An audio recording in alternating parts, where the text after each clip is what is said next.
Bonjour, alors aujourd'hui nous allons faire un phare breton. Alors pour ce, il nous faut 4 œufs que nous allons battre avec 200 g de sucre. Allez, je vais vous le faire en même temps. Allez, je casse mes œufs. Je préfère les œufs fermiers, les œufs plein air. Je fais attention à ce qu'il y ait un numéro 1 sur les œufs. Mais bon, après, hop, j'ai mis une petite coquille, zut, zut. Donc ça, c'est des proportions pour 8 personnes. Alors voilà, oui, merci, j'allais le préciser. Ce sont des proportions pour un phare breton de 8 personnes. Là, on fait le phare breton familial, voilà. Hein, vous avez de la famille qui vient, et puis ça plaît à tout le monde, ça plaît aux enfants, ça plaît aux adultes.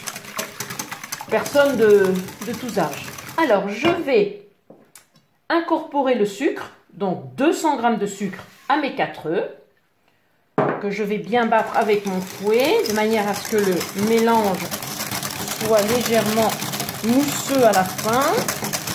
Donc, on voit bien ça. Bon, c'est une recette relativement rapide, que vous pouvez même faire avec vos enfants, les faire participer, je pense qu'ils apprécieront. Voilà, on remet encore un peu.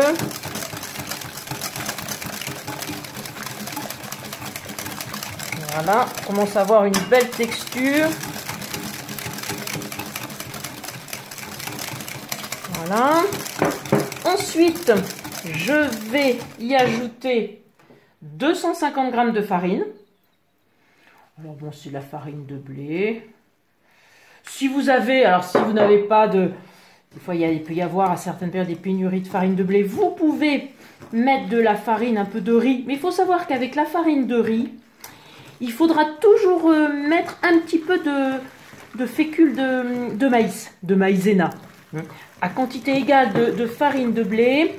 Donc, si vous utilisez la farine de riz, il faudra y incorporer un peu de maïzena.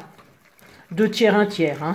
Voilà, 2 tiers de riz, 1 tiers de maïzena. Puis qui va vous donner aussi l'onctuosité. Enfin, nous, en l'occurrence, aujourd'hui, nous avons utilisé la farine de blé. La pâte commence à être un peu consistante, mais j'arrive encore à tourner. Ça va. Alors, ensuite, je vais mettre doucement mon lait, 1 litre de lait.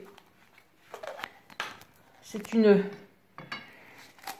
bonne proportion, donc 1 litre de lait. Ah bah merci, c'est super. J'ai de l'aide. Alors, je vais l'incorporer tout doucement. Voilà. Voilà, voilà, voilà. Arrêtez un peu le lait. Je vais... C'est en fait...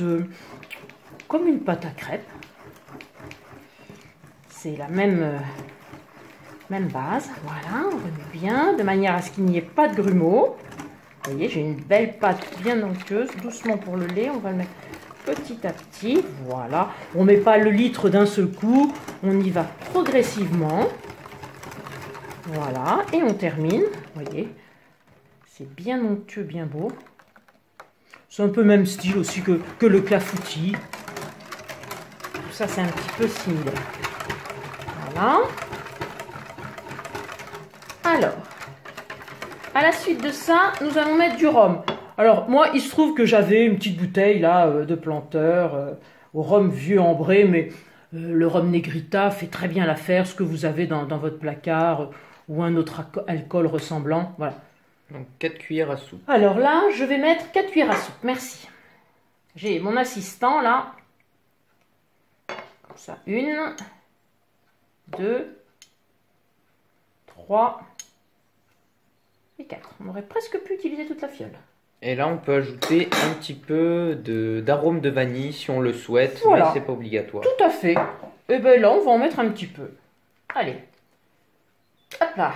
Un petit peu de vin. Alors, j'en mets comme ça, je fais couler un petit peu. Voilà. Histoire que ça parfume. Ça fait un petit rhum vanillé qui n'est pas désagréable au goût. Vous verrez, vous m'en direz des nouvelles. Et puis vous pouvez nous mettre des commentaires si ça vous a plu, si vous avez apporté des variantes. On est toujours preneurs. Alors, normalement, moi qui habitais en Bretagne, quelques années, je mettais du beurre fondu. Mais vous allez voir ce que je vais faire. Je ne vais pas l'incorporer à ma pâte. C'est pour ça que je vous en parle maintenant. Ce sera après. Alors, je vais préchauffer mon four à 180 degrés. Voilà, dans un moule. Alors là, j'ai pris un gros moule puisque je vous ai dit, c'est un phare breton familial aujourd'hui pour 8 personnes. Donc j'ai un grand plat en pyrex, mais si vous avez un plat en terre, enfin ce que vous avez. Sinon, vous voulez faire pour moins de personnes, vous divisez en deux pour 4 et puis ça fait l'affaire. Donc, je mets mon four à 180 degrés. Voilà. Bon, là, ce que je vais faire, c'est que... Alors, attendez, je fais chauffer mon four. 180. Alors, maintenant, j'ai mes pruneaux. 500 g de pruneaux. 400 g de pruneaux. Ou 400 g, oui. Ça suffit. Après, si on aime bien, voilà. On en met un petit peu plus. On aime bien, voilà. Je les avais fait tremper au préalable dans du thé, dans un sachet de thé. Voilà, j'avais fait un petit thé dans un petit saladier et j'avais fait tremper mes pruneaux. Et ensuite, ils ont été dénoyautés. Donc, je les mets au fond. Donc, ils sont peut-être pas très jolis parce qu'ils ont un petit peu été dans le jus de thé, mais ça les parfume. C'est pas désagréable au goût après en bouche. Voilà, tac, je mets mes pruneaux et je mettrai ma pâte dessus. Et après, on a presque terminé. Il n'y a plus qu'à la cuisson.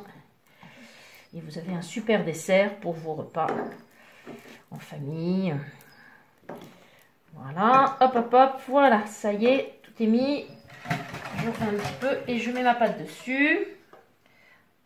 Voilà. C'est super beau. Voilà, voilà. Hop. Et puis, je dispose donc mes petits copeaux de beurre. Alors, j'ai pris du beurre salé. Hein.